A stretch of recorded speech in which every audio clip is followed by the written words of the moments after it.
Beyond 3D. Saturday evenings in and around the peninsula. Welcome to this week's edition of Beyond 3D. Matt and Clint sitting in Studio 2 at RWP 98.7 and 98.3. Hopefully everyone is doing well out there. Welcome, welcome, and welcome again. Clint, how's it going? Good evening, Matthew. You're all good? I'm great, thank you, and lovely to see you back here in the studio tonight. Yes. Back in the cold, back in the wild, wet and woolly, after being in the beautiful, sultry 25 to 27 degrees and sunny every day for a few days. Now, last week, I was holding down the fort while you were away. Mm-hmm. I played a very interesting, informative piece of information Yes. for that night's show. Did you happen to listen to it up there in Queensland? No. Go stand in the corner. No, I was quite busy. I was in Dr. Dangel's healing clinic, and it was a busy time. Do you want to elaborate a little bit more on that, or are you sitting on something? No. I will elaborate more on that. A lot about healing of the vibrational variety, and what I will do is I'm collating notes, debriefing myself, and we'll give a report next week on the show. Now, can I just take care of some RPP business before we go any further? Yes, you may indeed. Jacki Mitchell's been incredibly busy here at RPP organising a Taking Care of Business Masterclass, Matthew. Tickets on sale at the moment. Early bird tickets close Monday the 31st of July. The event is being held at 91 Wilsons Road here at RPP Thursday the 17th of August, 9:30 to 11:30 a.m. What will I loin? 50 places only, Matthew, so it's a Taking Care of Business masterclass with Jacki Mitchell we will learn and friends. to take care of business. Take care of business. Indeed. And one more. One more. Ooh. Tonight something very special is happening here in Mornington. Really? Yes. Ooh. So the Sleep in Your Car awareness event is happening tonight, and that comes to us courtesy of the Peninsula Run. Okay. Very good. So they're raising awareness tonight for the multitude of homeless youth that are living in our community at the moment. Understood. So that's a little bit of business that we've taken care of. Very good. Well, before we start and get into the show, first and foremost, a bit of sad news insofar as what's going on over in the United States. One of the best journalists, ufologists, and conspiracy theory people known to man, a man named Jim Mars, passed away this week.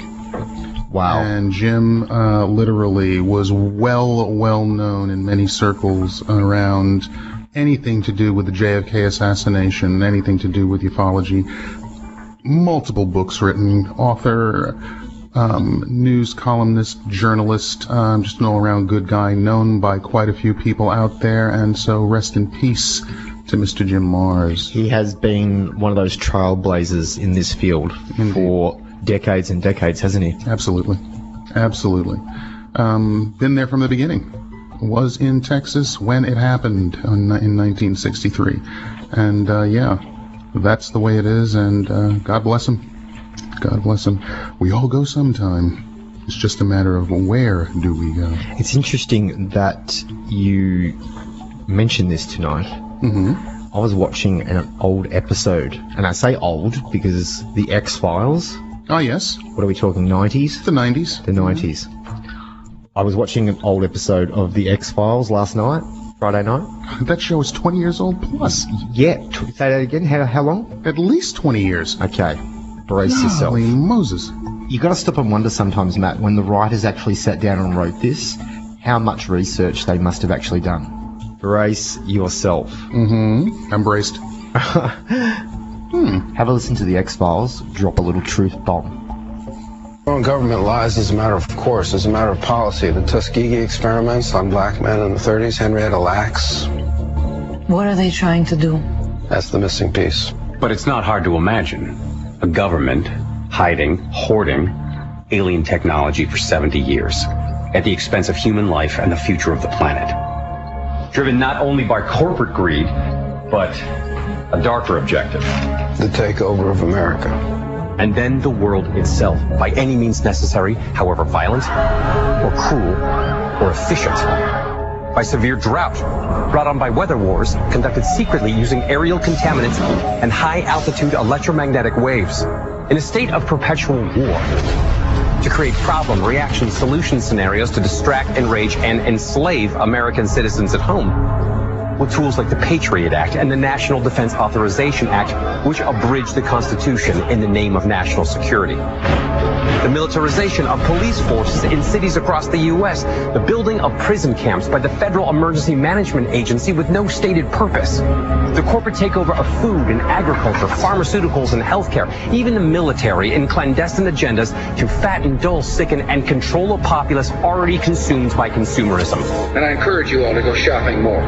A government that taps your phone, collects your data, and monitors your whereabouts with impunity. A government preparing to use that data against you when it strikes. And the final takeover begins. The takeover of America. By a well-oiled and well-armed multinational group of elites that will cull, kill, and subjugate. Happening as we sit here. It's happening all around us. The other shoe waiting to drop. It'll probably start on a Friday. The banks will announce a security action necessitating their computers to go offline all weekend. Digital money will disappear. They can just steal your money? Followed by the detonation of strategic electromagnetic pulse bombs to knock out major grids. What will seem like an attack on America by terrorists or Russia. Or a simulated alien invasion using alien replica vehicles that exist and are already in use. An alien invasion of the U.S. The Russians tried it in '47. You can't say these things. I'm going to say them tomorrow. It's irresponsible not to say it. Especially if it's the truth. Truth bomb. Oh, yeah. Basically, most of that is going on, if not all of it, right now. As I was listening to that, I was going, let's see. The bank holiday, go back to what they did in Cyprus. Oh, wasn't that dirty? Yeah. And, every black man in the United States of America knows what the IRS does on a Friday afternoon at about 5 p.m. Or actually 4:54 in about 59 seconds. Well, how about... Goes into your bank account and all of a sudden you go out for the weekend and you got no money. What? Hang on. Just take that back. Wind that little back a bit. Wind that back a bit. What do you mean every black man in America? Why... What? They check their bank account on a Friday and the money's gone? It's an IRS joke. Basically what they do is if they decide, what the IRS has been known to do way in the past was they would allow you to put your tax returns in. They'd wait a couple of years, disavow a couple of deductions you put in. All of a sudden you hit with a $1,000 tax bill, and with interest and penalties over the period of about 2 years, they'll hit you for $2,000. If you do not acknowledge the notice, what they will do is wait till a Friday afternoon at about 4:55 p.m. and they will simply go in and take the money from the bank. That's entrapment. Doesn't matter. They've got guns. This is what they do. Rest in peace, Jim Mars. He was ahead of the curve, and then the X-Files sort of highlighted a little bit of what it was that he's been fighting and pursuing over the years. For quite a long time, And what I've noticed is, even all around the world, including our friend up in Maroochydore, Queensland, Sunshine Coast, Mr. Duncan Rhodes, had an RIP on his Twitter feed for Mr. Jim Mars today. Being that Jim Mars has left the building, so to speak, and we want to let all of you recognize just how great of a journalist he was, we're going to give you a little excerpt of some of his work so you can enjoy it, just as we have enjoyed it over the years. It's only going to run for 10 minutes, no more, I don't think. But, yeah, that's fine. We'll be back for the rest of the show just after this amazing clip of a man who dedicated his life... Literally. ...to what it is that we come in and talk about every Saturday night. Absolutely. So let's just hit that there, Matt, and let's all just kick back and be grateful and thankful for the tireless efforts of Jim Mars. Indeed. Beyond. 3. Ding. It's clear to everyone today that America has lost its way. The problem is they don't know where to point the finger. Liberals blame conservatives, conservatives blame liberals, Democrats versus Republicans, and it's all a shadow show, folks, because the global fascists control both sides. They play both ends against the middle. Of all the U.S. presidents, probably one of the best educated and the one that was in the best position to understand this National Socialist or Nazi infiltration of the United States was President John F. Kennedy. He cut his teeth by writing a book called Why England Slept, which pulled apart the circumstances of the appeasement of Hitler and the Nazis and how that led to World War II. So he was certainly understood all this.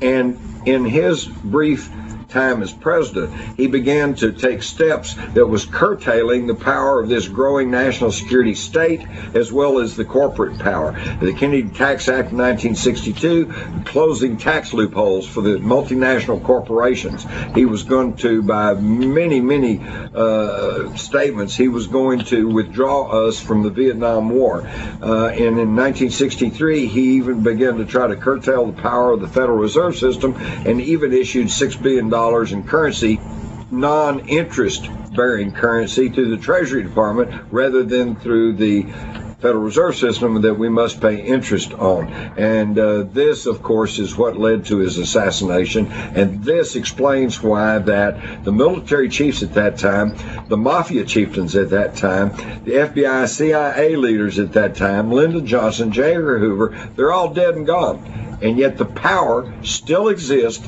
to cover up the high-level coup d'etat that took place in this country in 1963. The plan to take over America involved several things. First, they had to get control of the U.S. economy. This was accomplished in 1913 with the Federal Reserve Act, when bankers gained control over our money supply, the very thing that Thomas Jefferson had warned us against back at the time of the American Revolution. And then after World War II and with the contingencies of wartime, they began to create what is now called the National Security State. They did this by bringing in an influx of unreconstructed Nazis and rolling them into our space program and into our military-industrial complex, into our mind control, scientific establishment, which spread into the universities. And the problem here is that when we accepted this Nazi technology, we also got their ideology. And then by the time that Bush became president, and by the time that Cheney and Rumsfeld that were ascending to power, they transformed and consolidated this national security state until we see today where the checks and balances are being eroded, they're being done away with, and we're being led into a fascist type system. Fascism being defined as the combining of state, government, and corporate power. With Kennedy's death, the national security state surged ahead, the shadow government began to consolidate their power, and Lyndon Johnson, who was up for grabs, could be bought by most anybody, plus he had heard the guns go off in Dealey Plaza. He knew who his masters were, and he was guided by his council of wise men, all members of the Council on Foreign Relations. And then, of course, after Johnson, we got Richard Nixon, who was put into power in the government and into political office by Nazi money.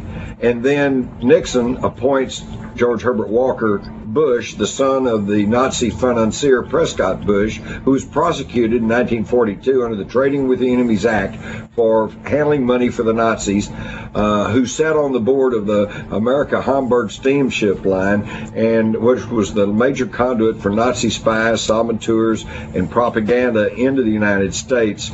And that's when they began to consolidate their power, and that's when they began to push for neoconservatism, another name for National Socialism. In 1962, the Joint Chiefs of Staff in the United States were presented with a plan called Operation Northwood. This was a plan to plant bombs in American cities, target American citizens for assassination, hijack ships and planes, and blame it all on Castro. This plan was actually submitted to and signed off on by the Joint Chiefs of Staff. It was President Kennedy who put a stop to it and said, no, we don't operate this way. We're not going to do this. He fired Admiral Lemser, who was the head of the Joint Chiefs, and he ordered all the copies of Northwoods destroyed. But typical government, one copy survived in a government file somewhere, and ironically enough, it was in the early 90s, thanks to the Assassination Records Review Board that was created by Congress in the wake of the Oliver Stone film, JFK, and the outcry from the public to know what really happened to Kennedy, and they were given the authority to go into government files and look for anything pertaining to Kennedy's assassination or government policy at that time, and they found the Northwoods documents. So again, we see the curtain lifted slightly, and we get to see the plans of this national security state, these national socialists that have taken control in the United States. Everyone who has either lived through it or has studied American history since the 1950s agrees that November the 22nd, 1963, the assassination of President John F. Kennedy marked a turning point in the history of the United States, and the turn was downward. We have lost prestige, we have lost everything in decline since that event. And what we see then is that this is the benchmark for the ascendancy of what has come to be known as the shadow government. This is when they pull off the gloves, and this has made an overt move to create a coup d'etat in the United States, and felt like that they had enough power to pull it off. And by the time they had consolidated this power in the Reagan years, it has only become grown stronger and stronger until today. People have finally, it is so overt and so in your face that people have finally begun to understand that this is moves to destroy the Democratic Republic of the United States. So today we find ourselves in a situation of where it doesn't matter whether you vote conservative, liberal, Democrat, Republican, you're still going to get the globalist, fascist, the National Socialist, the Nazis. And it's incumbent upon us today, because today everyone understands that America's in trouble, but they can't understand where to point the finger. And it's time for all Americans, no matter what color, no matter what race, no matter what religion, no matter what political stripe, to stand up as freeborn Americans and point the fingers at these people who've been manipulating and controlling our history for the last at least 60 years, probably 100 years, and identify them for what they are: National Socialists, Nazis, and fascists, and cleanse our body politic of this so that we can restore a constitutional republic and the freedom and the liberty that we were given by our ancestors.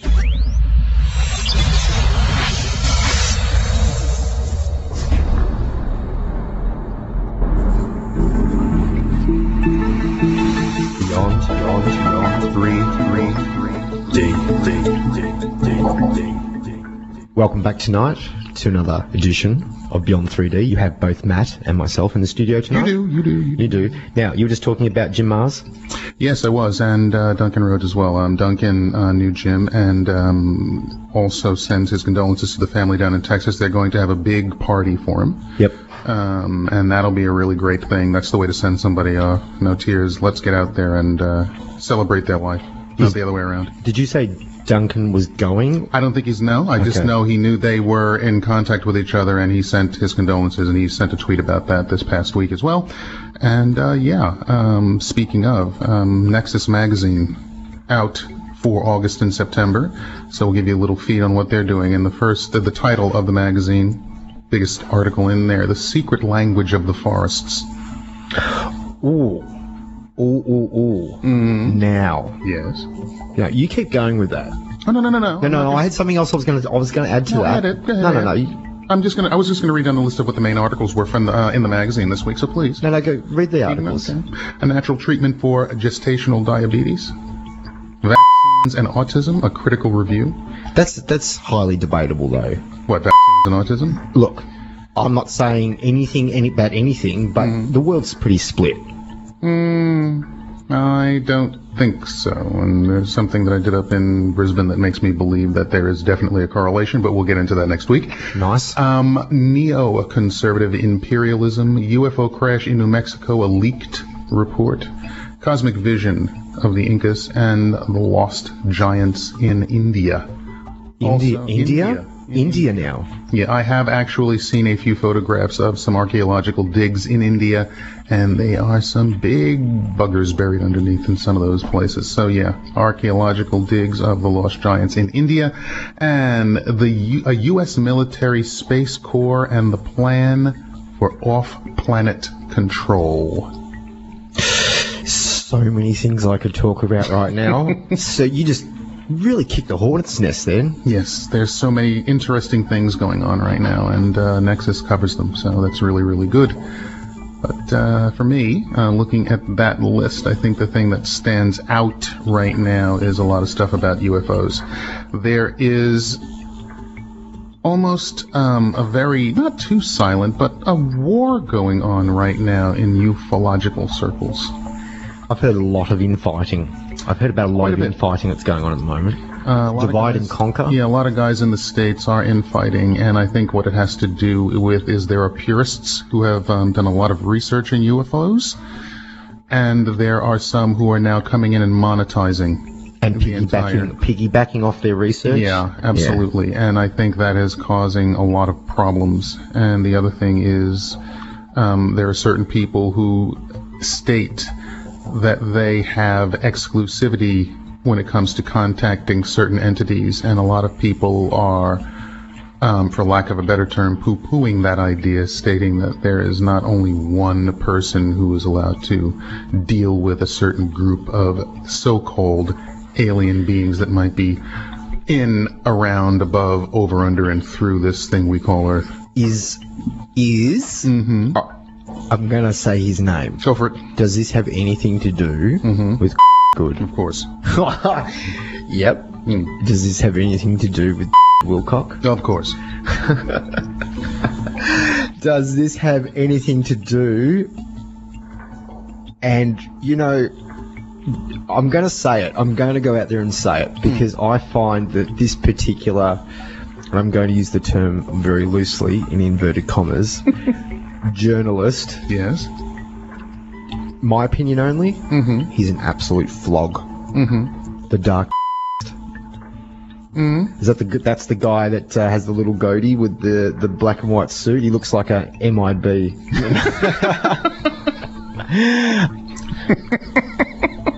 Does this have anything to do with the blue avians and the little bit of infighting that's going on? Yeah, okay. Absolutely. That's what I thought it was all about. Absolutely, and the ever-popular Gaia TV. So what they're saying is... That's not a bad product. No, but what they're saying is it's a product. What they're doing is monetizing, and the people that are into ufology are basically stating that they are being, for lack of a better term, left out of the loop, basically, when it comes to what's going on over there, which is a shame. But what does left out of the loop mean? Left out of the loop means they're not getting any money. Okay, hang on a minute. These people that run Gaia TV. Yep. It's running an information service. Let's call it an information service. Right. Costs money. Absolutely. Bandwidth costs money. Absolutely. Webmasters and web designers cost money. Oh, definitely. Running a subscription service costs money. Yep.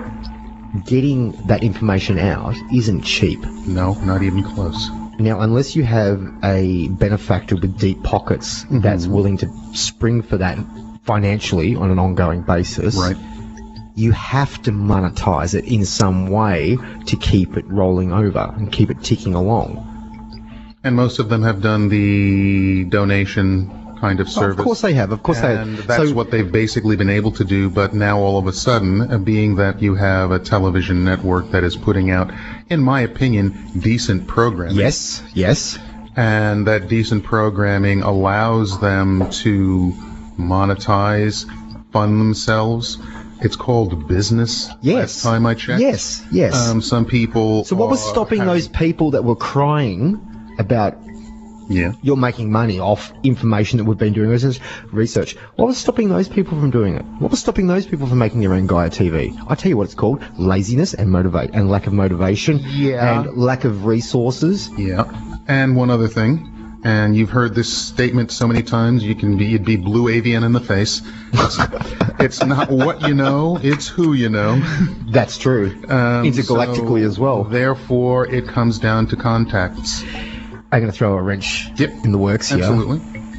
If you wanted to go and check out what the messages that these blue avians are trying to promote to the world, it's about inclusiveness, respect, love, and that rubs against the philosophy of what these people are doing in infighting and arguing about. For this plane of existence, I think the blue meanies would be a little bit more apropos, in my opinion. So all you guys that don't know the blue meanies, just take a look at the Yellow Submarine from that Beatles movie from the 1960s, and you will find out all about the meanies. And there's plenty of them. Your blueness. And, so in my opinion, that is what the infighting is about. It's all about the almighty dollar. And that's divide and conquer again. Yeah. I understand the fact that they have to make money to keep it generating, to keep it ticking along, and to pay people for articles and stuff like that. Absolutely. And like you said earlier, the quality is pretty bloody amazing. Yeah. Like, I go, that's a really good quality product. Absolutely. Do you know what they charge per month for a subscription? Nope. I never bothered to look. I'll have a look. Okay. So, right, for as little as $20, you get a full subscription for 3 months. Okay. That's an unlimited resource. They'll probably do you a discount, so if you do a year, it'll be around the $100 mark or something. Yeah, I would say so. Yeah. Well, hey, look. Personally, I don't think that's a lot of money. No, not if the information is quality and you're getting some good stuff. I mean we don't use Gaia. Nope. Neither of us have Gaia subscriptions. Nope. It's not because we don't like them. I think they're fantastic. But you and I do our own research. Exactly. And I think they offer a fantastic service. But those people that are arguing against it and fighting about it just really need to take a step back and think about the amount of money it does cost to run something like that. Yeah, and most of them are trying to do it on a tight budget. Yes. So, therefore, once again, it's who you know. If you can get a benefactor, what would they do? Probably the exact same thing that they are complaining about. So, yeah, that has been a point of contention on internet radio in the United States. Talking about ufology, talking about sour grapes, talking about I wish it were me, basically, is what they're saying. So, yeah. Booty who? Yeah, exactly. Pretty pathetic, but that's what's going on with that. Now, being that we're stateside, this week has been, the last 10 days, and I was watching it when I was up in Queensland, has been absolutely wonderful in the swamp, for lack of a better term. So, not to go too much into it. No, hang on. Is this President Colt 45? Yes, President Malt Liquor. Hang on, could I hit it? Because you'd be in jail. Yeah, 45 Colt. Because you'd be in jail. You'd be in jail. Anyway, week in Washington, you have the hired and the fired. So they hired a new, what was it? The Mooch. Oh, yeah, he was fired, though. The hires first was Kelly, the chief of staff, and then they got rid of, I got him here, the Mooch, Scaramucci, Cohen Watnick from National Security Council, Sean Spicer, Priebus are all out. So there has been a lot of changes around. I want your opinion. Yeah. I think you listed 6 or 7 people then? There's got to be more than that. What is going on? Because you'd be in jail. What is going on? Quite frankly, you ever see the movie The Gang That Couldn't Shoot Straight? No. Well, take a look at it. It's a movie about the mob, and it's actually pretty doggone funny, but it's a parody on mob movies. Hang on a second. That's what they are. They're the gang that couldn't shoot straight. Some of these people, like the Mooch, for example, went to Harvard Law he went to Harvard Law with Obama, and he loves to tell everybody he went to Harvard Law with Obama. You must have a degree of competency to work your way. No, Matthew, you're shaking your head. No. How about I go stand in the corner? No. Myself. Here's what it comes down to, quite frankly, because a lot of these guys are on Wall Street as well, and I do know that. It has nothing whatsoever to do with competency. Most of them are competent. What this has to do with is ego. What this has to do with is avarice. What this has to do with is pride. What this has to do with is a lack of respect for their fellow human beings. Is this from President Bozo or these candidates? A lot of these candidates. Okay. They have their own agendas. They know that when they have served in an administration, when they get out, or at least used to be when they get out, they can make at least $1 million a year as consultants. So it's a very, very interesting way of doing things. What's going on with, well, first of all, the mooch didn't really even need the money. He's got enough of that. But there is ego involved there, and so what you have is you have a person that has the entire country basically listening to them, and they feed off of that. They get their rocks off because of that, so that's what's going on. And it really is ego-driven, but you have the biggest ego sitting in the biggest seat. And therefore, if you, in any way, shape, or form, try to state that you have more clout than the Donald, you'll definitely find yourself heading out the door. Or because you'd be in jail. You'd be in jail. Either that, yeah. Well, the jail will come up probably in the next 5 or 6 months for some of them when they find out what's actually going on there. But yeah, it's been an interesting time in the so-called swamp. And the other thing that I thought that was interesting this week... Hang on. He said he would drain the swamp. Yeah, but the swamp is draining him. He is the swamp. Well, he has to drain the old swamp because he has to put in the new swamp. Anyway, the other thing that I thought was interesting this week is the fact that a lot of people are up in arms because the little Beauregard Clayton guy, Boss Hogg, what's his name? Jeff Sessions, the Attorney General, has decided to roll back affirmative action and a few other little programs out there, and a lot of people are up in arms about it because as soon as in the United States, at least, they talk affirmative action, they automatically think of African American people and giving them a leg up. They don't think about women who benefited from affirmative action. They don't think about other minorities who went through the exact same thing. They wanted a level playing field. So a lot of people are up in arms about that. So what basically is happening in Washington right now with the current administration is they are trying to roll the United States back to 1955. Wow. That's all it really comes down to. Wow. And what was the one that happened on Thursday this week when little Goebbels came out and started talking about immigration again and how they're now going to go to a points-based system like they have in Australia. White only. Yeah, basically. Job only. Yeah, English speaking only a certain amount of people. Christianity only or Catholic only or... They won't want Catholics, believe me. Well, they don't want Muslims. They don't want Muslim. But see, in Australia, Catholic and Christians sort of like... different. I know it's different, man. I know it's different. Yes. But it's like two breeds of a dog. A dog's a dog, but you got two different breeds of a dog. Yeah, so if you're looking at religion as a dog breed, Christianity and Catholicism... Yeah, okay, fair enough. But, so that's what's going on with that, and a lot of people are going, you've got to be kidding me. So now, basically, they're seeing, and a lot of people that were supposedly on the left, as they say, were saying, we tried to tell you. But you didn't listen, so oh well. But that's it. I mean, that's enough of that. We have to take a break. Fair enough. Back in a moment. Beyond 3.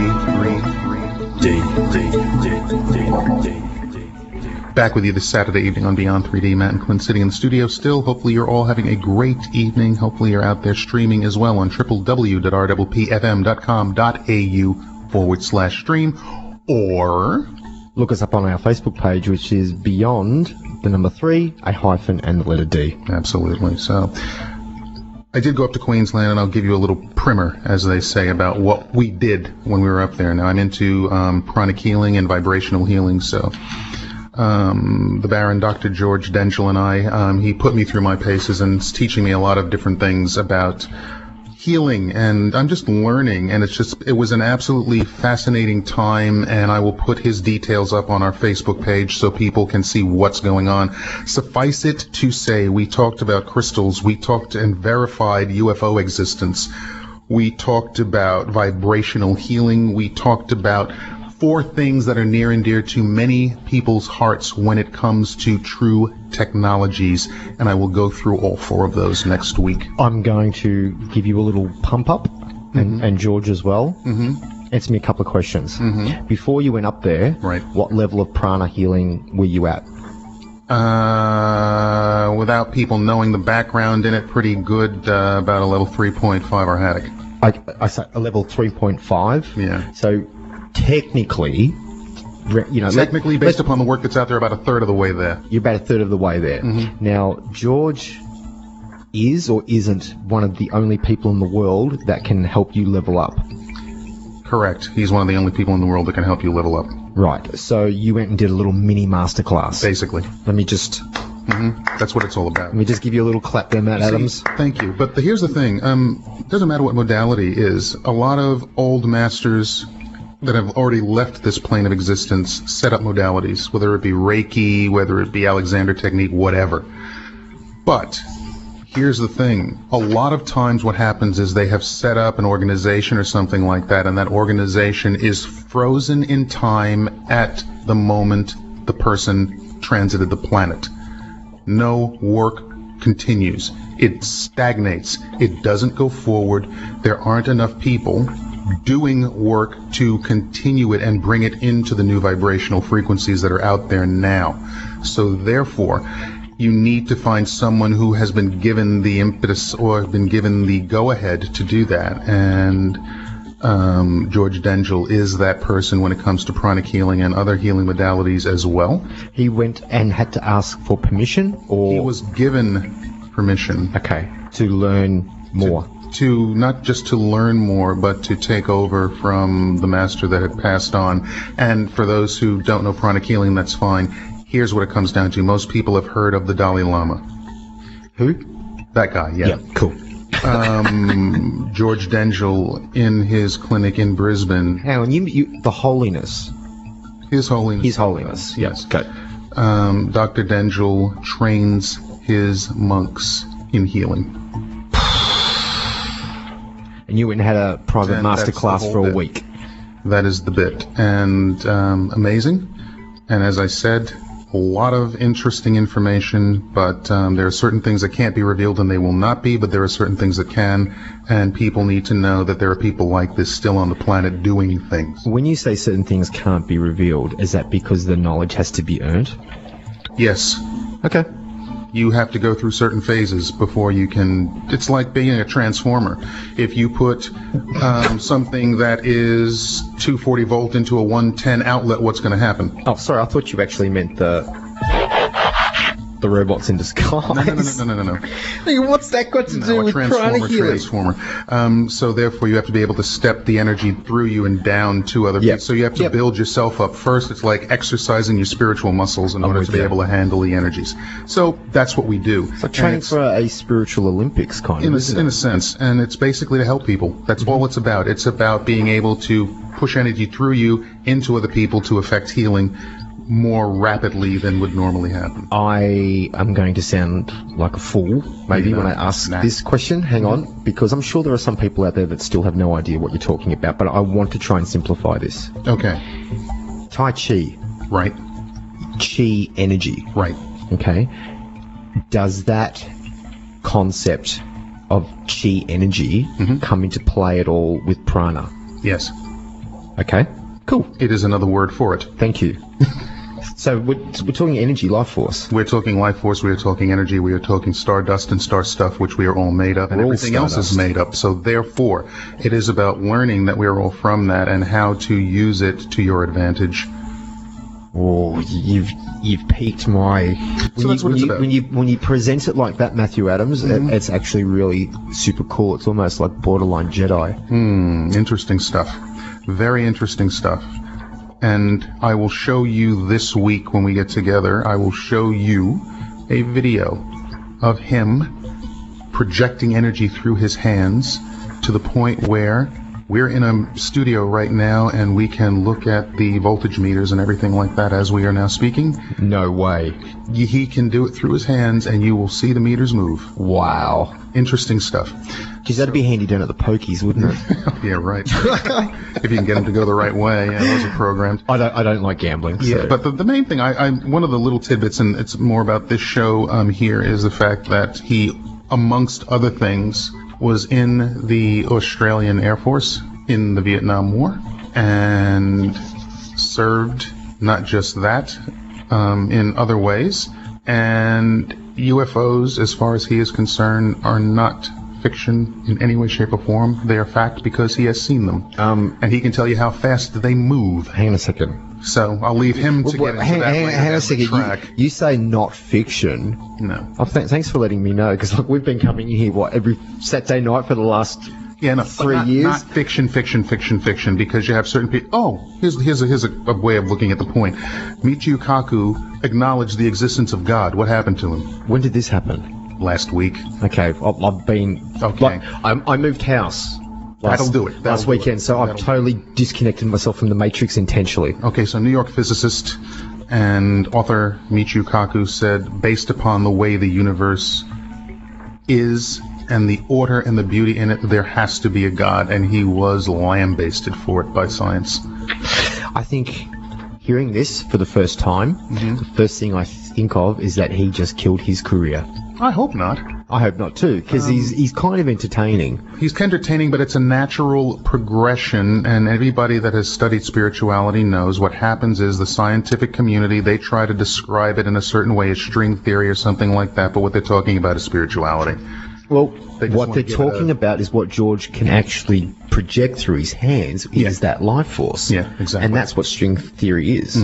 So, build yourself up, get yourself in shape. You can do the same thing.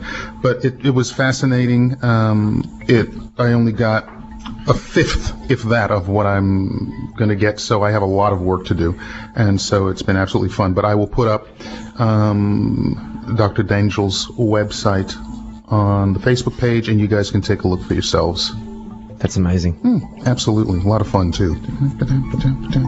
We have to take a break. Back in a moment.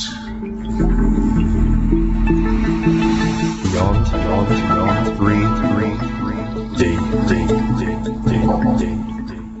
Welcome back tonight to another edition of Beyond 3D. I was waiting for you then. I was wondering if you were gonna... Yeah, I'm hanging in. Welcome back, man. I know it's been a week. Yeah. No, it's actually been 2. Yeah, it has been 2, actually. It has. I had to do a little bit of research. But hey, what are you going to do? NASA. NASA? What are they up to these days? Never a straight answer? This is a serious thing I'm going to say. Okay. Okay, are you ready? Yes, I'm ready. I'm trying not to laugh. NASA seeks real-life guardians of the galaxy to protect Earth from aliens. Cool, how much? Interesting you say that, Matthew. The Earth pay, yeah, starts at $124,406 US, okay, and can potentially go up to $187,000 US a year. Okay. This is a real job. You're writing this down. Okay. And where do we send our resumes? Well, again, Matthew, very interesting you asked that question, because you can apply at the USAjobs.gov. Okay. Would you like me to read a little bit about what is absolutely. entailed? Okay. So NASA is looking for someone to be the guardians of the galaxy for real. I can't say this without laughing. Or at least the guardian of Earth. So, MSN.com is reporting that the Defender of Earth, their pay was going to be quite substantial, which is those figures I mentioned earlier. But the candidate has to be available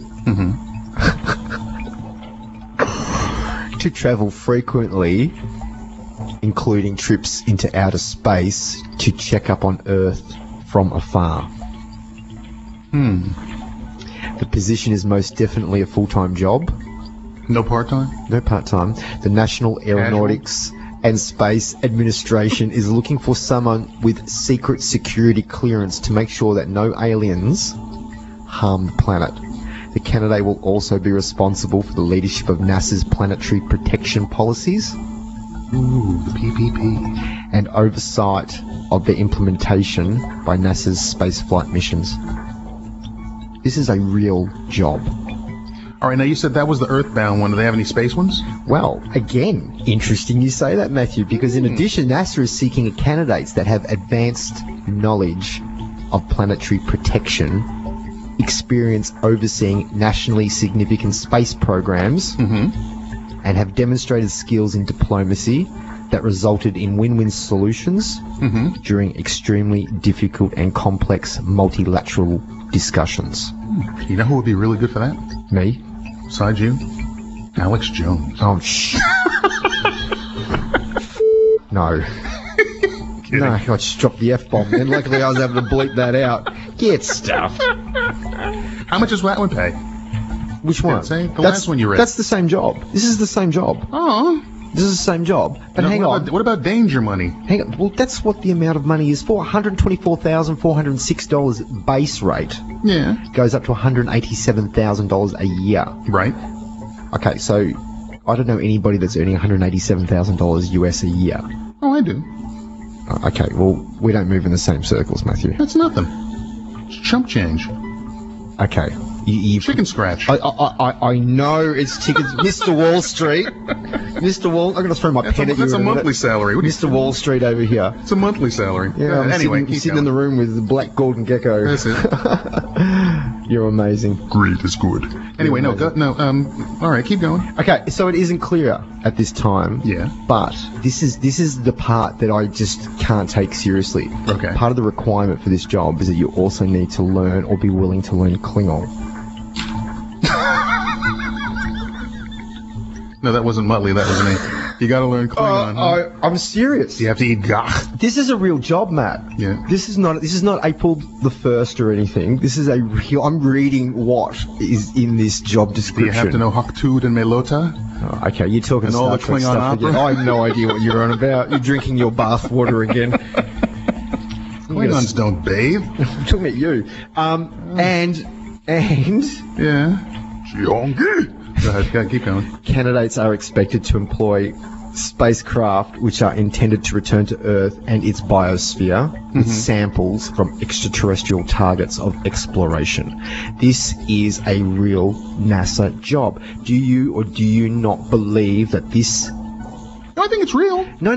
I'm not asking you, do you think it's real? I'm asking you for NASA to put this out as a job. Yeah. They know. This is a soft disclosure on NASA's part. Yeah, well, if you think about it, yeah. Well, you got to look at it that way. Yeah, but it's only 187. I mean, think about it. I mean, how many times do you have to travel? How much travel is involved? It doesn't say. Doesn't say? Doesn't say. Could be once a month. So where are you going? You have to go up into space? Which is backwards in time. Right. Any moon trips? Yeah, there was information about that as well. That's interesting. The position is expected to last 3 years. Only 3 years? But could extend up to 5 years with a possible promotion, and there is currently only one similar position like this in the world at this time, and it's through the European Space Agency. They pay you in euro? No, well that's the... Well, the European Space Agency would pay you in euro. Paying you in euro. But, its objectives anyway are including So USAjobs.gov? USAjobs.gov, and I was going to say its objectives include persevering. Yeah, persevering. The ability to study other worlds in their natural states, avoiding biological contamination of other environments. Oh, in other words, they're saying you're going planet hopping, basically. That might obscure the ability to find life, and taking precautions to ensure that Earth's biosphere isn't affected by potential extraterrestrial life. This is a real job at NASA. Look it up. USAjobs.gov. How are you going to protect the United States, Earth, from extraterrestrial life? What are you going to do? Get them drunk? You show them a clip of this guy. Because you'd be in jail. Oh, good. There you go. Unbelievable. Well, I just think 187K is too low. For that kind of job, there's no guarantee you're coming back. Well, that's the whole point. I mean, there's got to be heavy-duty danger money. I mean, they should give you at least, in my opinion, 350 to 450K. I couldn't not laugh because when I saw that at the start, I actually thought I had to check the calendar to see what the date was. I think. Oh, that's insane. But that's a real job. USAjobs.gov. Okay, so what's the other one they just came up with? They want a space agency or something like that under the Navy. They just mentioned that about maybe that's part of the secret space program. Then. Well, Guardian of the Galaxy, new job. Okay, put a link up to that on the Facebook page. Everybody wants to apply, please do. Not a bad gig to start, but personally I'd be asking for a raise. Might even show up one time. Who? Gets the job. I'll even make sure I'm on time. I won't be late. Oh, look, come on. Where are you going to be? Where are you based? Florida? No, you're based... Top secret? Did you not just hear what the job entailed? You're based in space? Yes. So they're going to send you up to what? The International Space Station? It doesn't say. I guess that's on a need-to-know basis. Or their secret International Space Station that they try not to talk about. I would have said yes to that one, or part of the secret space program as well, as a liaison officer of some kind. Well, naturally, when they make you sign the contract, they will also say if you speak, you die. Yeah, and so do your children and your goldfish. And your children and your godchildren and your grandchildren and your budgies. And all the other things that you might have out there. Yeah, everything. They'll kill it all. Reveal our secrets, you're dead. Well, it's an interesting job. It would be an interesting job. I'd personally like part-time on the moon. I think that would be nice. Really? Yeah. There's a lot going on up there. I know there's a lot going on up there. It's a jumping point, so therefore, Or like in Babylon 5, you do the shuttle run from... You're in your element tonight, aren't you? Look at you. Oh, you're come on, in your it's element. funny. It's absolutely funny. It's ridiculous, but it's funny. That's why I laughed at the start of the article. I can believe it. But you got to speak Klingon. That's really good. I got news for you. The Klingon aspect of it, you have no idea how many people would qualify because they can speak it fluently. Amazing. That actually scares me. It does. It should scare you. That's scary. It definitely should scare you because there's a lot of people out there that can speak fluent Klingon. Where would you learn that if you had to? I guarantee you there's an app. Are you dead set? I'll just about guarantee there's got to be one. I'm going to have a look. Have a look. If there's not an app, we should make one. There has got to be. No, you can't make one because Paramount would have the rights to that. Yeah, well, fair enough. Either that or just make an app with all the Ferengi rules of acquisition. That would be good. What's a Ferengi? Oh, you've got to be kidding me. No. You don't watch Star Trek? No, I don't. Oh, my God. What's a Ferengi? How do you spell Klingon? Kling, as in K-L-I-N. Yeah. Gone. Oh, I missed the N. Okay. There's got to be one. TikTok. No, Matt. Oh, yeah, yes, there is a translator. There you go. What? Always. What? Oh my God, there's so many of them. There you go. Teach me Klingon. Oh, I've never seen anything like this in my life. There you go. Wow. There you go. I'd personally rather learn Huttese. Huttese, huh? Yeah. Mm-hmm. Like... was that Yuban, Komorado, Kamawalbak, Pais Kachun, Kawawuki, and all that stuff? Yeah. Enawanga. Mm-hmm. You want to go? Anyway, Matthew Adams, the multi-galactic linguist. This is going out over the air. You should apply for this job. You should apply. I'm not going to apply for this job. It's funny. I broke my pen again. You broke your pen again. No, I'm not going to apply for something like that. That's insane. But no, quite frankly. Hence my laughter at the start. There's always somebody out there that would be... This, I guarantee you there's at least 10,000, if not 50,000 people that would be willing to apply for that. Without even trying hard. They wouldn't even worry about the money, some of them. It would be an easy gig for them to have. They would just love doing it. You see, I'd be out when they put you in that centrifuge and start spinning you. Oh, no, that's like my usual Saturday night after here. Oh, man. When we get out here, that's how I usually wake up on a Sunday morning. No, I can't stand that stuff. Drives me nuts. Just... No, can't deal with it. For those of you that don't know, Matthew was just poking his finger in the air and making a circle. Making a circle. Clockwise. Yeah, can't stand that. But no, anyway, quite interesting gig. So, everybody get out there and apply. And if you get it, let us know. USAjobs.gov. Indeed. We have to take a break. Beyond.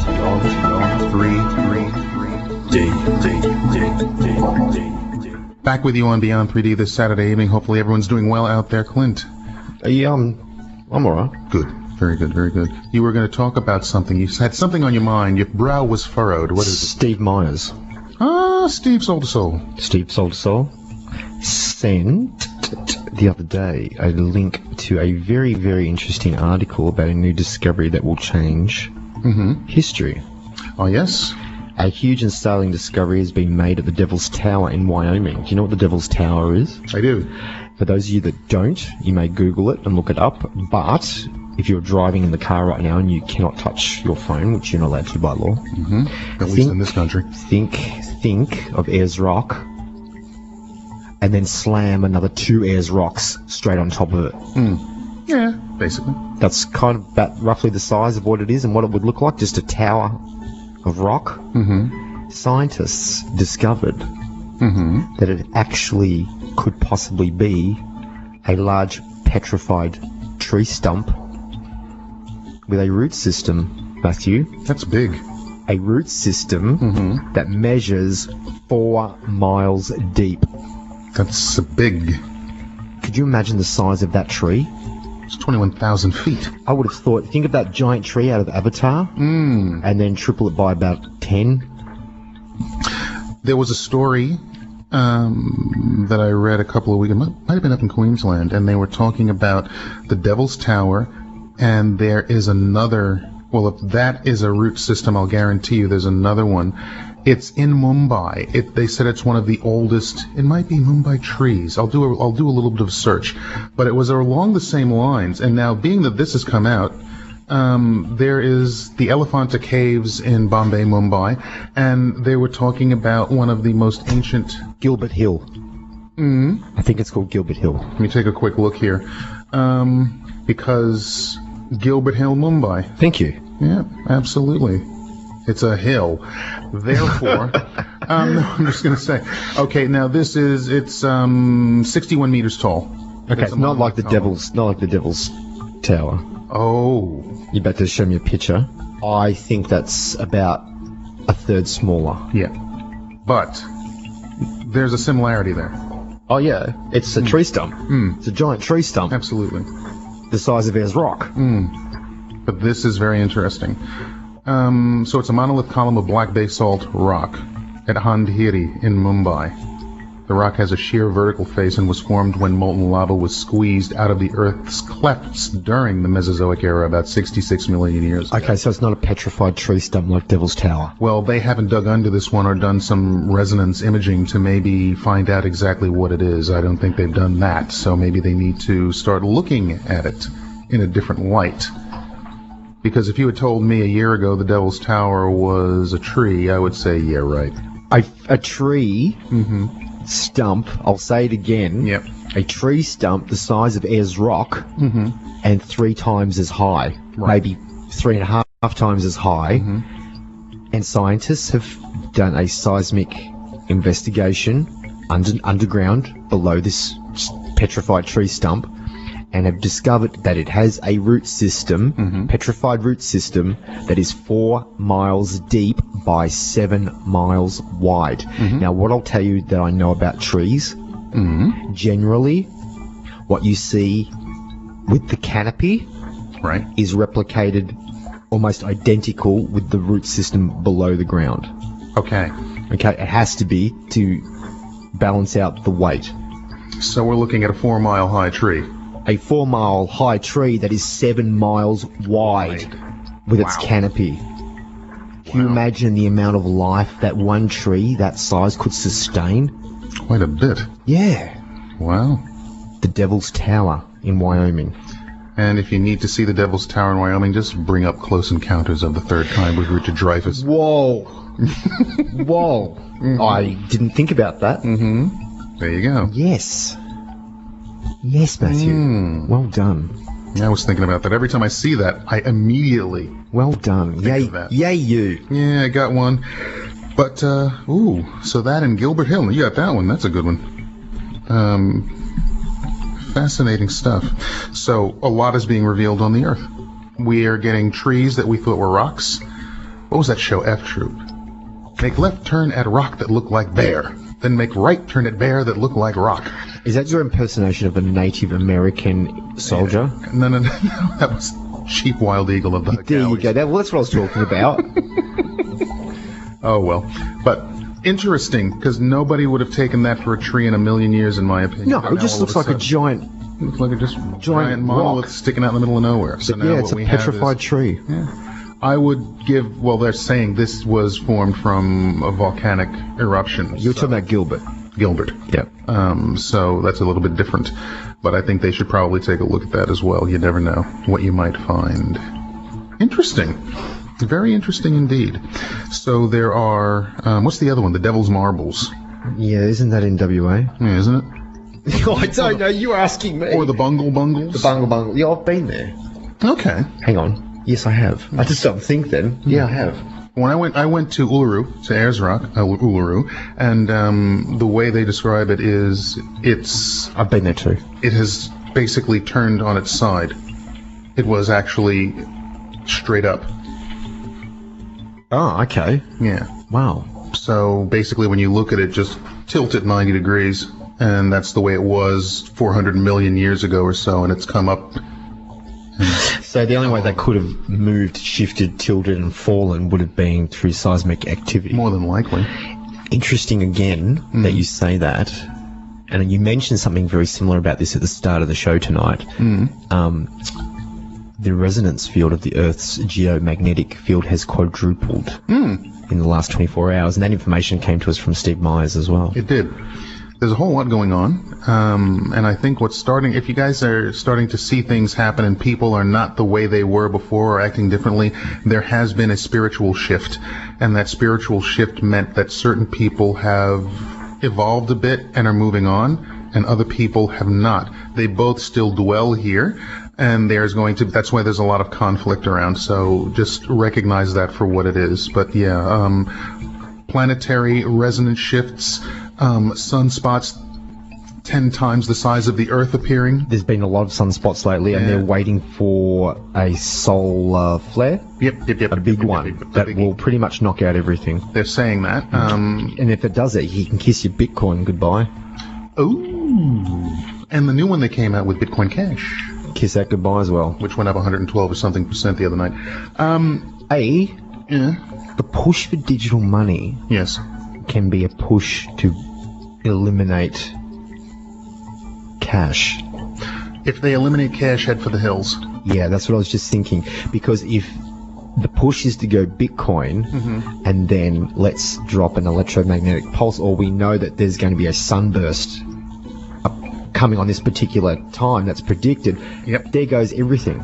Everything digital. You are flat busted broke. Yeah. That'll be the end of it. And therefore you always need cash, all right? Just remember that. Cash is king. Always has been, in my opinion, at least in this type of world. Presley. Always will be. Yeah. Cash is Presley. No, not that king, no. Really, you always need folding, as you say down here. It's a necessity. And as I said earlier in the show as well, just look at Cyprus and the bank run. Yep. And all of a sudden you see what's going on. That was an orchestrated collapse. Of course it was. But the other thing about with Bitcoin and all of these cryptocurrencies is the fact that what do they rely on more than anything? Anybody who is into cryptocurrency should also be into Tesla Powerwalls and making sure you have enough electricity and generate enough power so you can have your computers running so you can keep track of your cash in the crypto world as well. So, hey. It's not real anyway. Oh. It's not real. You can't touch it. Well, what people are also doing, and I'll bring one in next week for you to see, what they're actually doing is they're putting the codes onto silver and gold rounds and saying they're backed by silver and gold. You say this like, I know you know what you're talking about, but putting codes onto what? We've had this argument 1,000 times when it comes to Bitcoin. When you look at a dollar bill, it says good for all debts, public and private. But it's a debt instrument. Yes. But it used to be backed by silver and gold. They used to have gold certificates and silver certificates. And when you looked at the bottom of the currency, it stated, this note is redeemable at any Federal Reserve Bank for gold and silver. Physical gold and physical silver. So what they're now doing with some of the cryptocurrencies, at least, is they are putting the blockchain onto coins. I still don't understand and so what that therefore, no, don't worry about that. Therefore, what happens is they're saying it is also backed by silver and backed by gold. You might as well throw in the word Sprocket funds. and just pass that off as something that's tangible. I mean, like, I just made that up on the spot, but nobody understands what this stuff really is except the people that make it. In the 1800s, it used to be agriculture. It used to be corn. It used to be rice. It used to be those things. Yes, but those things are tangible. You can hold those things in your hand. Of course you can. Of course you can. But the fact of the matter is, things change, and basically what happens is people want control of it all. They don't want to have to go around carrying bags of rice, so they have something that represents the value of it. So that's all it really comes down to. And that's all we've got time for tonight. Indeed. Guys, gals, take really good care of yourselves out there. We will catch you next week for another edition of Beyond 3D. If you're lucky. Yeah. Well, you'll be lucky. Don't worry about it. We'll be here. Good night, everybody. Just because you haven't experienced it doesn't mean it doesn't exist.